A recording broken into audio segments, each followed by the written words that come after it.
A new book argues that if you don't like the widening gaps between rich and poor that we're seeing now, you ain't seen nothing yet.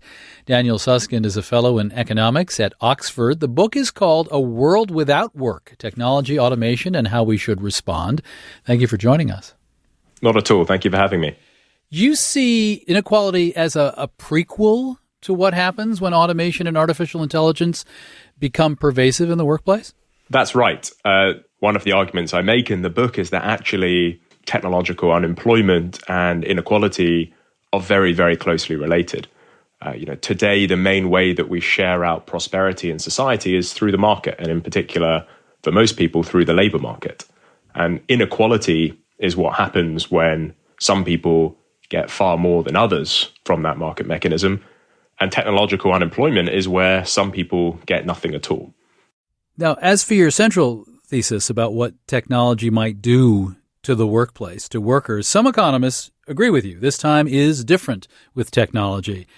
Others say that this time more and better human jobs will accrue, even perhaps after a period of disruption. But what's interesting reading your book, under both those scenarios, fewer jobs or more jobs over time, you're still worried that inequality will expand in dangerous ways.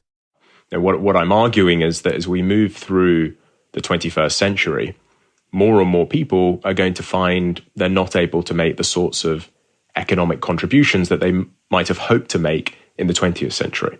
It's not a world without any work at all, but I do think it's a world without enough well-paid work for everyone to do.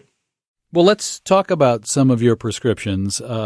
Universal basic income is discussed a lot, but even beyond that, you have this idea of a scenario where perhaps the state government buys a stake of technology companies. And what would it do with such a stake? The solution for now is not things like universal basic income and increased roles for the state. I think the challenge for now and over the next 10 years is largely an educational one. There's going to be plenty of work to be done.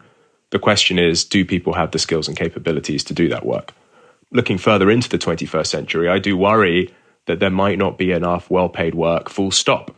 And if the labor market is a less effective way of sharing out prosperity in society, because people are unable to get a good enough wage for the work they're able to do, then we'll need the state to take a larger role in sharing out that prosperity.